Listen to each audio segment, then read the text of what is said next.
Hare Krishna. Today we will continue the reading of Canto 1, Chapter 17. We'll read shlokas 31 and 32. And first, I'll invoke the prayer. Om Namo Bhagavate Vasudevaya. Om Namo Bhagavate Vasudevaya. Om Namo Bhagavate Vasudevaya. Hare Krishna. So I'll read the shloka first. And before I do that, I invoke the blessings of all the acharyas and Vaishnavas, so I can say a few words on these shlokas. Text 31. Raja Vacha. So now Parikshit Maharaj is speaking.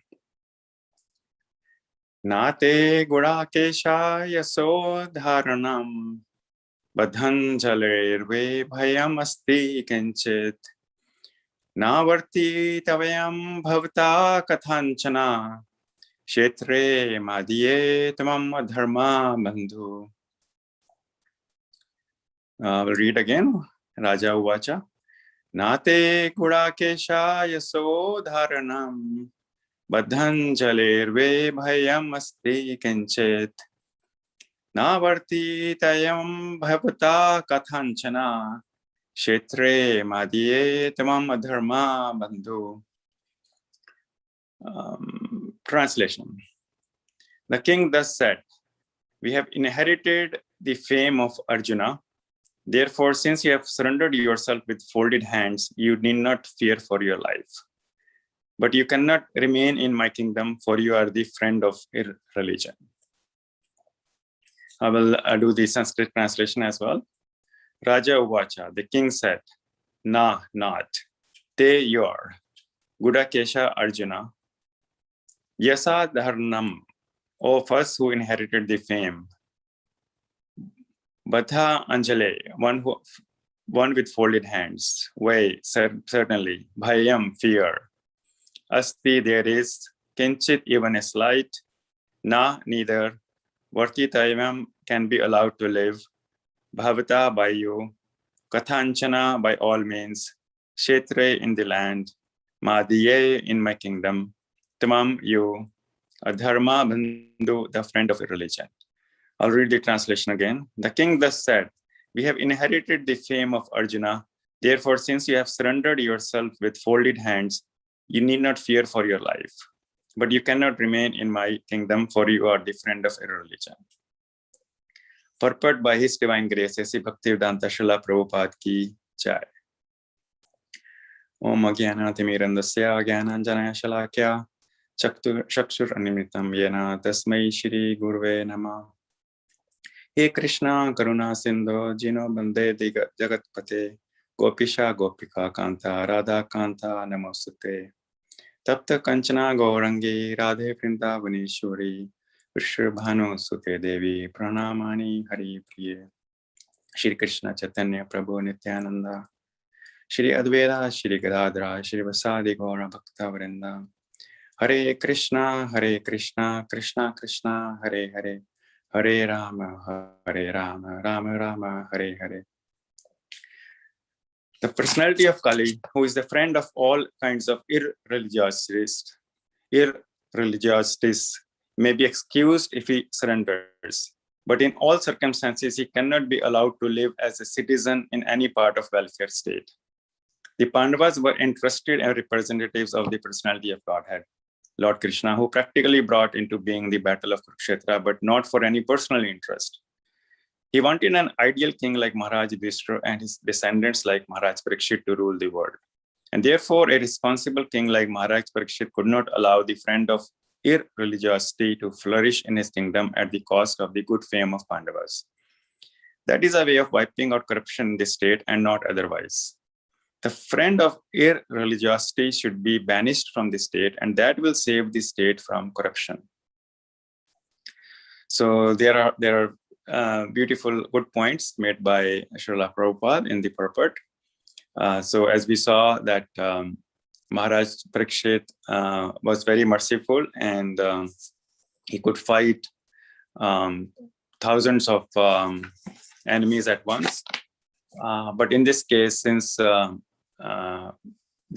Kali personified surrendered and did not have any weapons, so it was not proper for Maharaj Parikshit to attack the armless, surrendered Kali personified.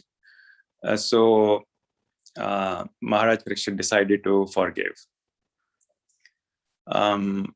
So here Maharaj Parikshit is assuring the Kali that you do not need to fear for your life since you have surrendered and you're not in the battle mode. But at the same time, you cannot remain in my kingdom. So just like if we have a criminal in the state and the law of the state would state that they cannot live freely anywhere and go anywhere, do anything. So there is a certain prison cell or jail that is earmarked for them. So similarly here, the Kali is getting a limitation where he can stay. And we will see in the future shlokas that there are 5 places that he was allowed to stay where the principles of irreligion abound, like intoxication, slaughterhouses, gambling, and illicit association, as well as where the gold is found in the Kali Yuga. But at the same time, there is also the mention of Gudakesha, which is which is referred to Arjuna, and Maharaj Parikshit is being thankful that we inherited the fame. So all the battle of Mahabharata was actually to establish the principles of a religion. So Maharaj Parikshit has to hold those upright, and that's another reason why this Kali personified is being asked to have limitations. So these are the 2 points made here. So there are several more, but I'll like to move to text 32 as well. Tvam marta manam tara deva tesu anaprivirto yam adharma puga labho nirtam charyam anaryam amho jesta chamaya kalhascha dhamba tam vartamanam taratesa dehisu anuprivirto yam adharma puga labho nirtam charyam anaryam amho jesta chamaya kalhascha dhamba. We'll read the Sanskrit translation. Tvam, you. Vartamanam, while present. Naradeva, a man god or a king. Dehesu, in the body. Anuprivirta, taking place everywhere. I am all these. Adharma, irreligious principles. Puga, in the masses. Labha, greed. Anirtam, falsity. Charyam, robbery. Anaryam, incivility. Amha, trickery. Jesha, misfortune. Cha, and Maya, cheating. Kalaha, quarrel. Cha, and Dambha, vanity. Translation. If the personality of Kali, irreligion, is allowed to act as man-god or an executive head, certainly irreligious principles like greed, falsehood, robbery, incivility, trickery, misfortune, cheating, quarrel, and vanity will abound. Purport by His Divine Grace, S.C. Bhaktivedanta Srila Prabhupada Ki Jai. The principles of religion, namely austerity, cleanliness, mercy, and truthfulness, as we have already discussed, may be followed by the follower of any faith. There is no need to turn from Hindu to Mohammedan to Christian or some other faith and thus become a renegade and not follow the principles of religion. The Bhagavatam religion urges following the principles of religion. The principles of religion are not the dogmas or regulative principles of a certain faith. Such regulative principles may be different in terms of the time and place concerned. One has to see whether the aim of the religion have been achieved. Sticking to the dogmas and formulas without attaining the real principles is not good. A secular state may be impartial to any particular type of faith, but the state cannot be indifferent to the principles of religion as above mentioned. But in the age of Kali, the executive heads of state will be indifferent to such religious principles. And therefore, under their patronage, the opponents of religious principles such as greed, falsehood, cheating, pilfery, and will naturally follow. And so there will be no meaning to propaganda trying to stop corruption in the state. There are many deep and authentic points Srila Prabhupada makes, that one which is the principles of religion, and a lot of devotees in the past few days have spoken very nicely and extensively about austerity, cleanliness, mercy, and truthfulness. And so the principles of religion, regardless of faith, are there in every religion. And then more importantly, just following the dogmas or rituals without the right consciousness and following these principles is also not good. And that can lead into more phonetic understanding of the faith as opposed to more holistic understanding of the religion. And then Srila Prabhupada goes on to say that the heads of state whose responsibility, so as we have seen in Srimad Bhagavatam a number of times, head of state is a representative of the God. But in this case, in Kali Yuga, the heads of the states are going to be indifferent to such religious principles. So when we are indifferent and we don't protect our dharma and the religious principles, then dharma and religious principles do not protect us, and the opponents of the religious principles such as greed, trickery, falsehood, civility, vanity will naturally follow. And then when these things follow, there is a natural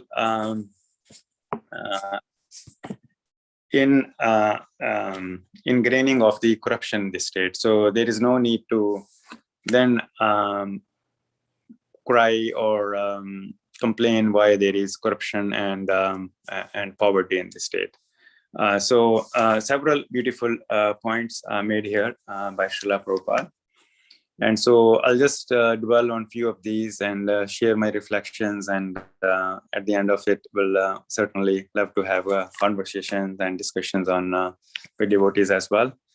So as far as these religious principles are concerned, like I said, very beautiful points made in the last few days. So if we think about austerity, which is voluntarily accepting some hardship of the physical body, which can manifest in various forms, like serving selflessly or fasting for the right cause. And this fasting is there in other faiths as well, whether it's Islam, whether it's Buddhism or Christianity. All of these propagate austerity, fasting. And of course, in our Krishna consciousness, the austerity is not just about fasting, it's also about austerity of speech, austerity in avoiding the meaningless sense gratification. So the austerity, as Sri Krishna talks about in Bhagavad Gita, manifest in many ways in Krishna consciousness. And we should not think that is the case only in ISKCON. Other religions also propagate different kind of austerities, including fasting and including austerity of speech in various forms. So mercy, our true mercy is to spread Krishna consciousness to the whole world. So, but other religions also talk about mercy in the form of donation, helping others who are less fortunate or have other issues. Donation for religious institutions and educational institutions is highly encouraged in other religions as well. Truthfulness, of course, for our In ISKCON, the truthfulness is to know about absolute truth and have complete surrender. And we have seen that no matter what faith we are in, the speech and our words matter. They manifest, and from our thoughts, speech manifest, and the speech should be truthful. And again, we should also remember, yes, there is a complete surrender to the absolute truth, that is truthfulness. At a more material level as well, the truthfulness is not telling a lie, but also as devotees, we have to remember there is also a hierarchy of truth. Even there is a hierarchy of values, even in truthfulness. So in this system of Bhakti Yoga, non-violence precedes over truthfulness. So even if we, what that means is that even if we tell the truth, but it results in unpleasant or violent, it creates violence in somebody's minds, or it causes a physical violence as a result of speaking the truth, then we should not speak that truth. So there is a hierarchy of value in truthfulness. But then this kind of truthfulness is also propagated and encouraged in other religions. And finally, cleanliness of our mind, to start with our japa, to start with our Bhagavad Seva, and serving the devotees and temple, that cleans our mind. But there is also a cleanliness of physical space that research has constantly proven that it is interrelated. Which is the clutter in the physical space causes clutter in the mind that makes mind agitated. So that's why there is a lot of encouragement these days to be a minimalist and have minimum things, organized things, clean things, so that can cause a cleanliness, organized space, cause cleanliness of mind. And other philosophies and books and religions also propagate that. So the point here is that Srila Prabhupada saw that all the faiths follow the principles of religion, and it is not just a matter of getting shackled to the rituals and dogmas and not understanding and forgetting these four principles.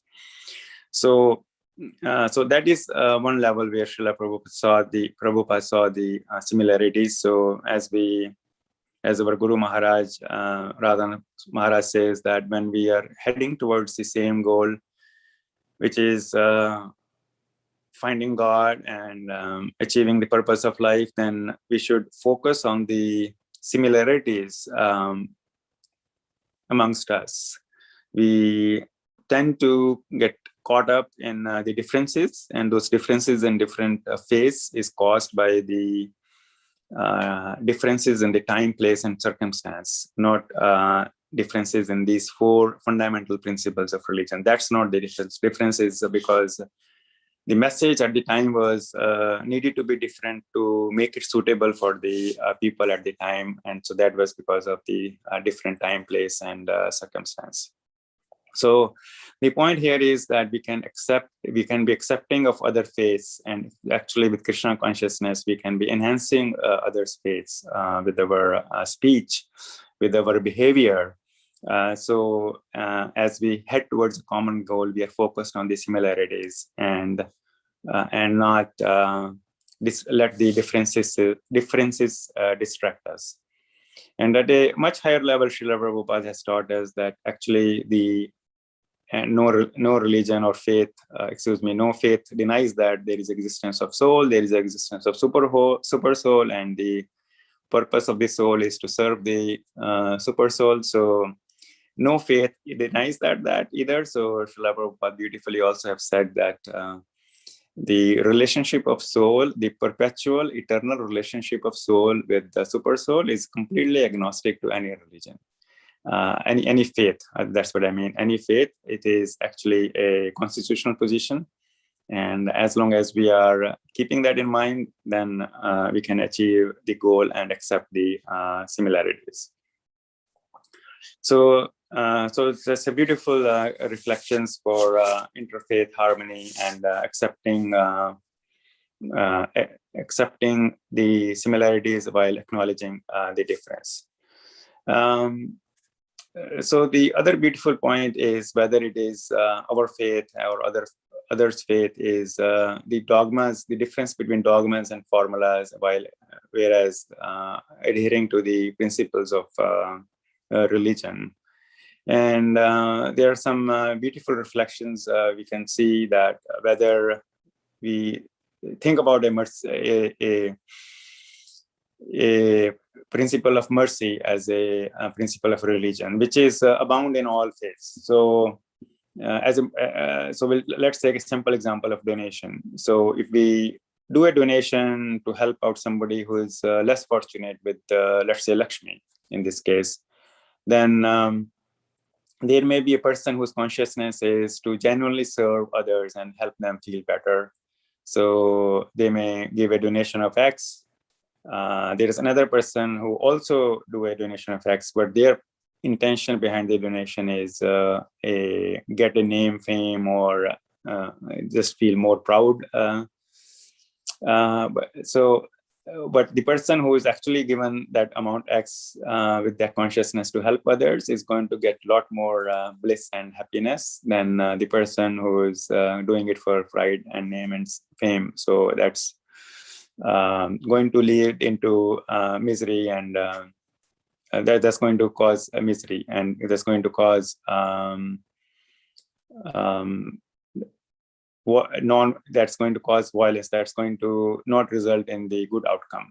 And we can see even when we attend services or come to temple, and if the intention is to genuinely please and serve the Lord and associate with devotees, compared with the consciousness of just going there and having prasadam, that which is also good to go, but then the person who is going there with that intention of pleasing the Lord and associating with devotees is going to get a lot more cleanliness of mind than the more limited intentions, which we should not criticize. We should accept wherever people are, whatever their intentions are, we should accept and not judge. But my point is that the persons who are having that consciousness is going to get more value out of doing the same services.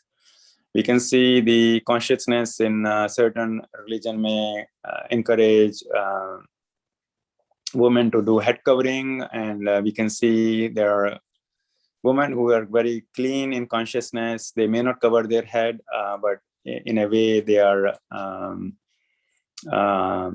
covering their head because they're very clean in consciousness. Whereas we have seen some people may cover their head, but they may still indulge in all kinds of vanity and exploitation. So that's not the purpose of the religion. That's not the purpose of cleanliness. That's the purpose. That's just following the ritual. So having this subtle difference between understanding those subtle differences in how we think about the principles of religion is an important point that Srila Prabhupada makes. And then Srila Prabhupada goes on to talk about the heads of state will be indifferent to religious principles. And we can see that it is, again, the purpose here is not to pick on the heads of state. They are doing what they know best in their mind, because this is Kali Yuga. It's not to pick on them, but it is to identify how they are indifferent to the religious principles, which starts with in schools, the prayer "In God We Trust" is now removed. There is no remembrance of God, of the Lord. There is no concept of austerity taught in the curriculum of the universities, whether it is fasting or whether it is speaking pleasant, truthful, and relevant words. So the austerity is not being taught. Mercy is being replaced in curriculum by justice and revenge. Justice has its place, but the mercy is not taught. And of course, cleanliness is very taught on a very superficial level. but mostly it is okay. You can do whatever you want beyond the university.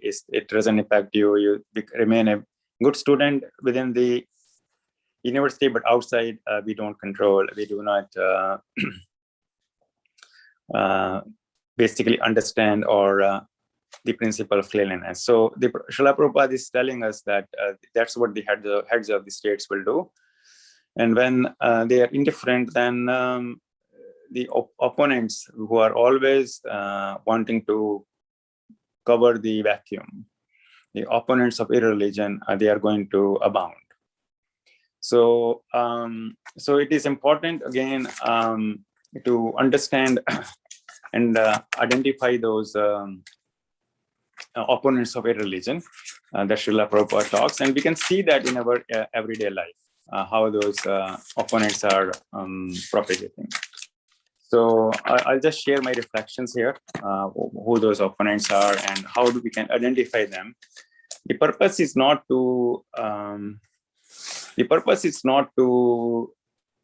whoever is not rejecting those irreligious principles, whoever is not rejecting or maybe accepting of those, the purpose is not to judge or criticize or pick on them. The purpose really is so we can identify those in our everyday life, because the first step in executing anything is to be aware and to be able to identify those. So the first of those are that is mentioned is greed, which is greed of acquiring more and more. And we can see that right now the wealth gap is definitely increased. People are poor who are the poverty gap, the difference between rich and poor has increased. It is a result of the mindless tendency to exploit the natural resources which are limited. So the end result we have seen is that 2/3 of the world's wealth is controlled by less than 0.5% of the people. So that greed is there. Falsity. So about that is making false promises, and which is greed is a foundation, and from there the falsity occurs, which is to make small promises, as false promises, fully knowing that will not be honored. Whether these are the false promises that we see in the by the politicians when they're trying to win votes, or we can see the false promises made by different companies or marketing efforts that are directed towards our attention. And so there is a tendency for falsity. Then there is a and what about the falsity, it is said that Mother Earth can bear any weight, but it cannot be in Srimad Bhagavatam. It is said the Mother Earth cannot bear the weight of a liar who is lies. So that is a very big weight to bear for Mother Earth. And the other part of the falsity is causing confusion. Sharing, doing marketing and sharing, hiding the dark secrets and sharing some misleading claims that we should be aware of. Every time we can see, whether it in social media or otherwise, we are targeted with different advertisements. So I'll just pick on a couple of examples. Is we can see that in the plastic world, there is a mention of, okay, now we have BPA-free plastic, but they do not tell us that the replacement of BPA is even more harmful than the BPA itself. So it's one thing to say it's BPA-free, but another thing is, okay, we have made a replacement, but that replacement is even worse than BPA. Yesterday there was news about, and now is going to be investigated by the US government is the Facebook and Instagram. They have propagated such a culture of self-esteem, caused the issue for self-esteem of teenagers because it propagates that false sense of security and vanity, which is described in this, that has caused a lot of depression among teenagers and anxiety, and caused them to be having a low self-esteem. And these companies, their internal communication shows that they were fully aware that this was happening, but they continue to propagate that in the interest of getting more greed and damaging teenagers' mental health. And then the other thing that is mentioned is the one of robbery. And we can see that the biggest robbery that we should be aware of is the attempt to rob our attention. Because one thing that we actually own with our free will is attention. And as Bhakti yogis, we know everything else is given to us. We should be grateful for, but we can see that whether it is bunch of junk emails we receive, bunch of junk snail mails we receive, bunch of robocalls on our phones we receive, bunch of play cards we receive, bunch of road shows we receive. It's always vying for our attention. So somehow or the other, we can be overcome by weapons of mass destruction, as well as cause us to make wrong decisions based on these all these attempts to grab our attention away into this material world of greed and falsity. And then incivility. Incivility is, what is incivility? Incivility is disregarding completely people who look different. And we have seen so much now, Black Lives Matter, but so much racism still abound. Racism is nothing but, first of all, the different colors are created by Krishna, because there is a need for variegatedness in this world. But there is, because the heads of the states were indifferent to the principles of religion, which is that all souls are unchanging and equal. But because of the bodily color, or whether one is a man or a woman, or the discrimination at workplace, so there is so much is happening, and so much of that is abound right now, and that is incivility that we can see around us all the time. Trickery, which is the betrayal of trust. So there are many people, when we are in position of power, there are many people who put 100% trust in us, and or trust in the leaders. But if the leaders' intentions are motivated by greed and selfishness and pride and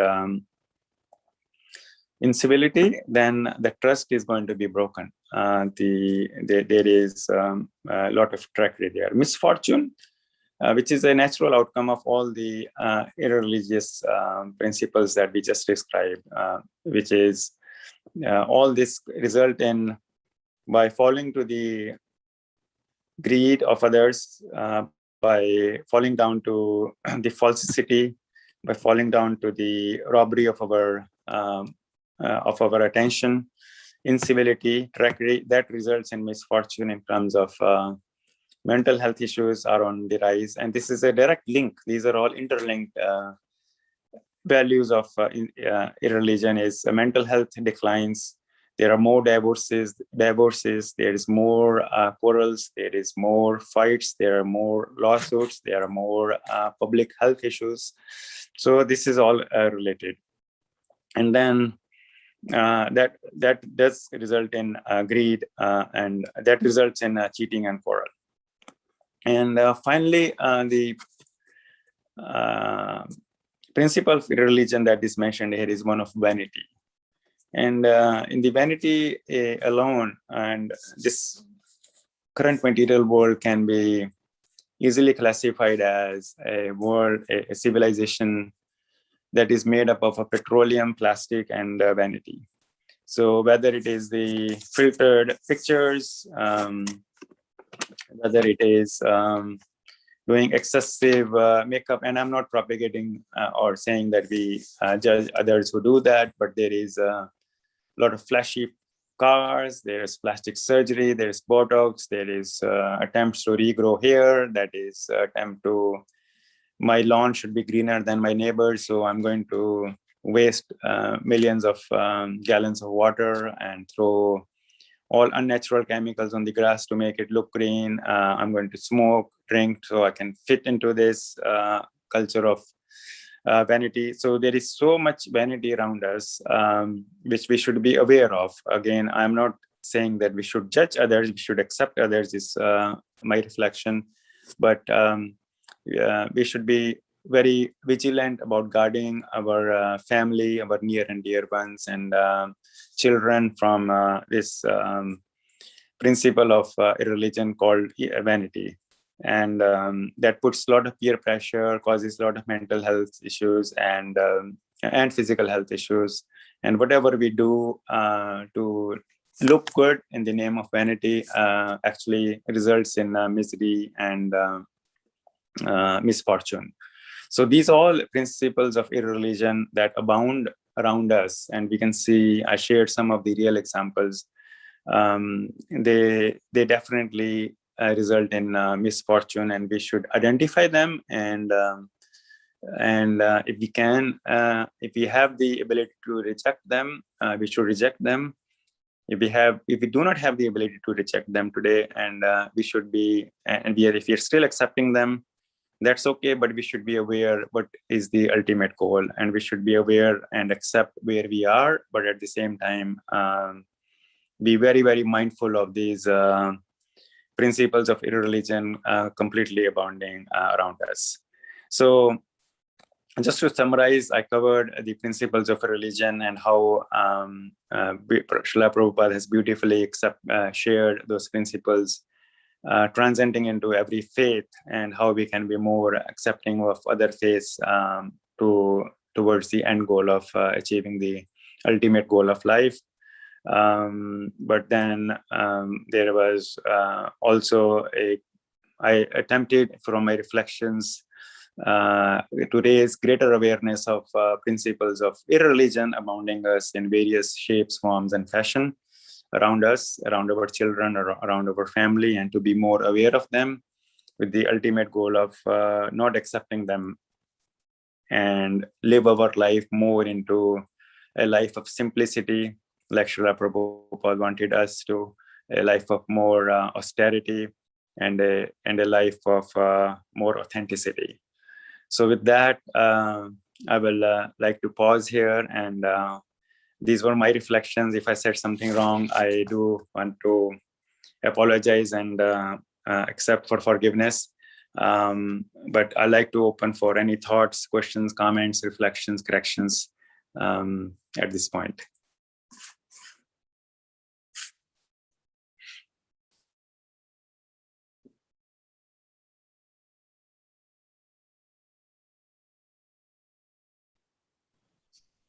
Hare Krishna, Prabhu. Hare Krishna. Yeah, thank you so much for wonderful class, Prabhu. My quick question is, I mean, the different so-called, faiths, right? So that are there in this world today. Given by the different acharyas based on the time and place and circumstances, right? They are different codes of standards for those people who can accept it. They are not wrong from right, so they are absolutely right, but based on the time and place.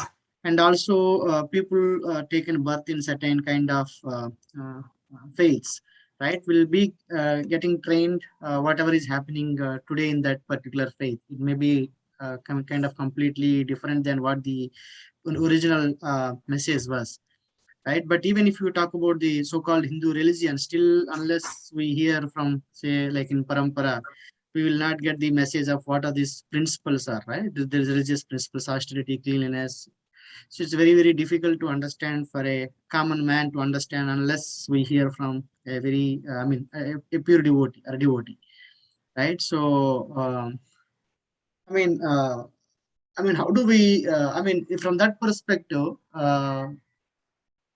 one thing is that maybe that link is missing in the other so-called faiths, right? So people are not getting what the original message is, but still it may not be absolute, right? In the absolute sense, because there are very few people who can accept what is the absolute thing. But then the underlying principles of, how people will interpret mercy, how people will interpret cleanliness is different. May not be same standard as what is the absolute, right? So how do we when people try to argue that, how do we what should be our response? Yeah, Prabhu, thank you for this. So my reflection is that if there is an argument, is generally understanding and hearing what their point of view is about cleanliness and austerity and mercy and truthfulness. At the same time, if we have a perspective to share, because like you said, Prabhuji, in ISKCON, we get the absolute perspectives, which is, for example, truthfulness. We get the understanding of, okay, who is the supreme truth, and how we actually live our life in devotion to the supreme truth. So we can accept others' point of view and somehow share our philosophy in a way that helps them enhance their understanding, their current understanding, and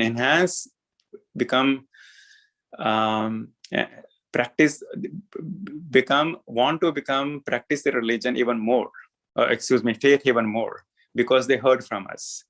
So one of the things, I don't know, Prabhu, if you were talking about debates or arguments between the same faith or interfaith, but let's say if it is interfaith, then one of the things is that as we hear compassionately what's the other point of view, we try to enhance their understanding, let them come closer to God, and keeping Krishna in the center, so that it makes them, by our association, it makes them follow their religion, or follow their faith even more.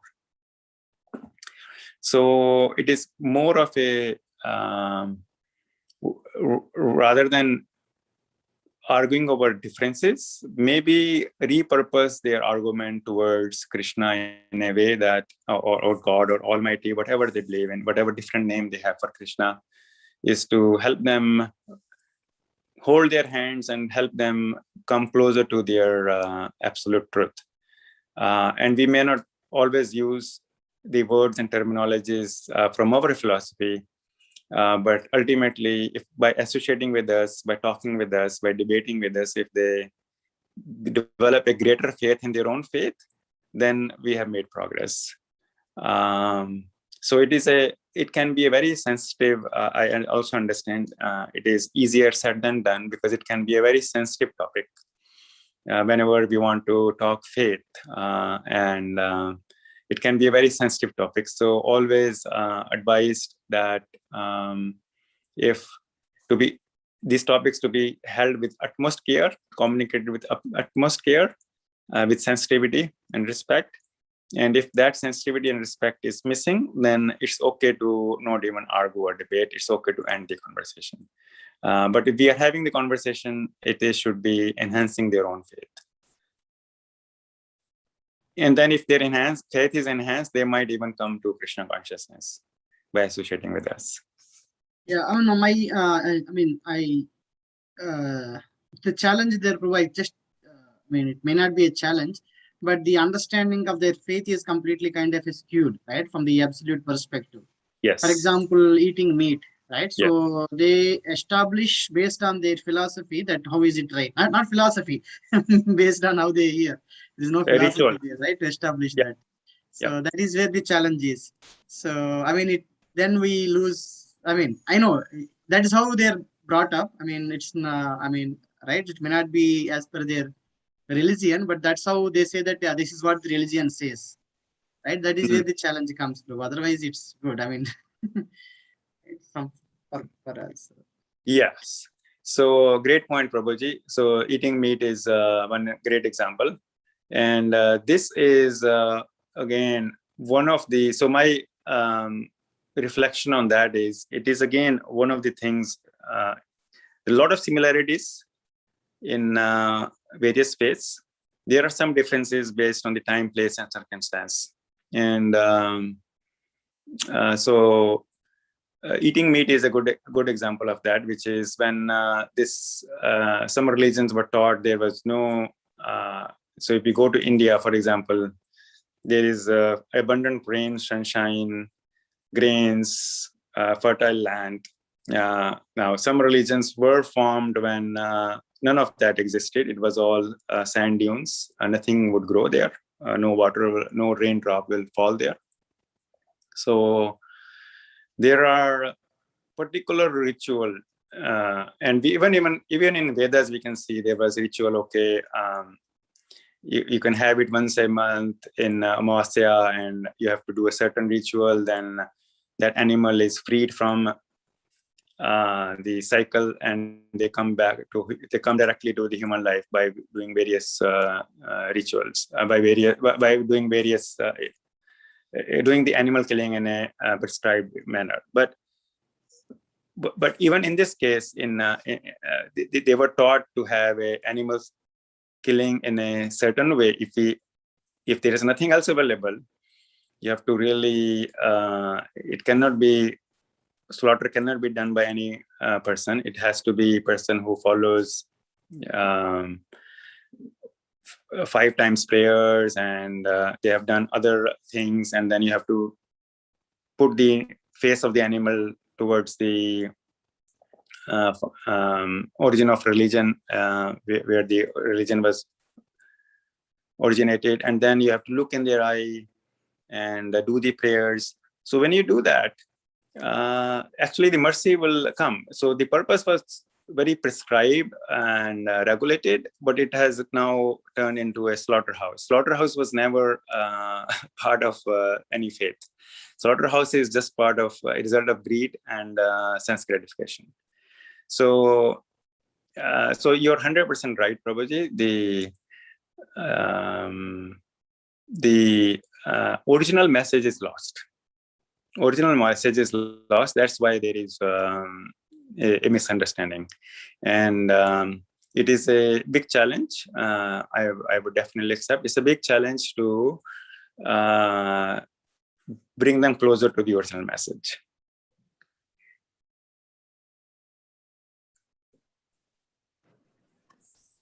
So basically, what I'm offering is, I'm not offering any solution. I'm just offering and agreeing with you. It is a challenge. I'm not looking. I mean, it's difficult. Yeah. Yes. Based on the time that we are discussing with that person, not the yes. Those insights. Yes. Hare Krishna Prabhu. Accept my humble obeisances. All glories to Guru Maharaj and Srila Prabhupada. Please accept my humble obeisances. All glories to Srila Prabhupada. Prabhuji, actually, very convincing answer you gave. Like I like the answer, because before that I was not prepared to accept that sort of an answer. But we all have to be practical also. Sometimes we can't be completely theoretical. However, if you take the same argument with a different view, okay, forget about meat eating, the concept of Brahman, like in Hinduism, the concept of Brahman is that, the soul and the Paramatma exists in every living entity. And Krishna even goes on to say that in every single atom, which means animate and inanimate. However, this concept doesn't exist in certain other religions, where, it's considered the soul exists only in the humans and nowhere else. So my question is slightly different. It's not the same. how can these religions be equal? When we hear these statements, all religions are equal, how can they be equal when they don't treat everything else as Krishna's energies, emanating from Krishna? So love to Krishna actually comes because of that reason. We all love Krishna because he provides us, and it's his energies that are providing us, and we're all part and parcel of him. So that was one question I had. The other one, I'll bring it up after we talk about this. Yes, Prabhuji. So I'm sorry, I did not. I don't believe I said all religions are, all faiths are equal. What I was saying is that the principles of religion, austerity, cleanliness, mercy, and truthfulness abound in all faiths. But that being said, the simple analogy is that as Vaishnavas and Krishna Bhaktas, and if we achieve the ultimate goal of life, we go to Krishna Loka. And our Vedas tell us that there are different planets for different people based on their karmas and faiths. So a simple analogy I can give is, if I catch a flight that goes to Delhi from Chicago, then I will reach Delhi. If I catch a flight that goes to London from Chicago, then I'll reach London. I'll not reach Delhi. So there are different destinations based on how we live our life. These principles of religion do abound in all faiths. Okay, Prabhuji. Does that answer the question, Prabhu? Yeah. I mean, that's a fair enough answer, Prabhuji, because there is no point in beating it down until, there is no logical conclusion to it. So yeah. The second one is not really a question, Prabhuji, where Prabhupada states, secular states, can, though they're removed from religion, they should not be removed from religious principles, which is such a great statement. And we see that in the modern world, most societies are, like you rightly mentioned, removing the words "in God we trust," or the prayers. For example, in India, the prayers are removed and stuff like that. So what has happened is the children are growing up without relationship to God. Mm-hmm. Now, how that reflects in the society is there is morality, but where is the check and bounce for the morality? Why is morality required? Why do people care about right and wrong? Because there is no love for God, or as it is put in the Western society, no fear for God. So we see a lot of things happening where anything and everything is up for grabs, and including people can be treated unfairly because of those reasons. So just wanted you to speak about that, how secularism in the modern context is actually leading to the destruction of, the moral and the dharmic values, as we call it. Yeah. Thank you, Prabhuji. So this, my understanding of secular state should be, okay, they can be accepting of all faiths, but they have to protect the principles of religion, 4 principles of religion, and actually reject the 4 principles, the regulative principles, actually reject the illicit relationships and meat eating and intoxication and gambling. So secular to me is, yes, we accept the other faiths, but at the same time we protect the principles of religion and reject the principles of irreligion.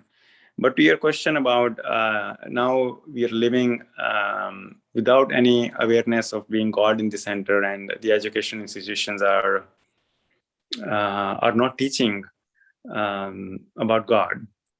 So that is actually resulting in all the irreligious values that is the topic of this shloka that we read today, which is greed, incivility, which is racism. A simple example, Prabhuji, racism. If the people were taught in the beginning that we are actually a soul, our true identity is a soul, body is a covering, black, white, woman, man, brown, this is just a covering, then It's very simple to understand. We are all equal at a soul level, unchanging at a soul level, and we should not discriminate based on color. But even in the most advanced society, we have seen there's so much racism. Racism in promotions, racism in hiring, selections, everywhere. So all this, how to answer the question, Prabhuji, by not having the understanding of the God, we are actually seeing more and more of these irreligious principles that we learned in this shloka today. I mean, we can talk about all of them: greed, incivility. We can see how much our media is now polarized. Yes. One media is downplaying the other political party, and this media is downplaying all the money is being spent in just downplaying the other, pulling somebody else down. Confusion, robbery of our attention.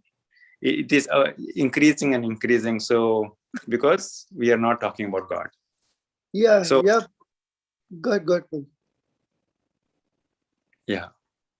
Yeah. So what I wanted to say was actually, what you're saying reminds me of, Krishna, talks about 4 types of people who don't come to him, out of which the last one is Ashruta, bhavam. So it is like you're harboring demonic feelings towards the Lord. And it's almost like secularism has been created by these asuras who want to keep God away from all aspects of life. So then they can enjoy, whatever is available in whatever means and ways they want.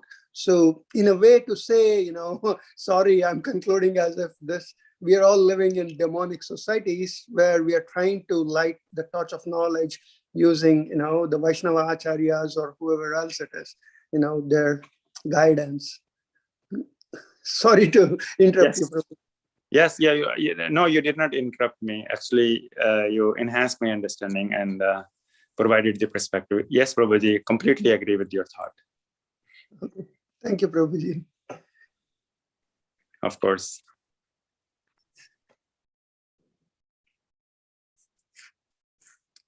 Okay, so we'll wait for 3 seconds. If anyone has, I know we are coming up to the hour.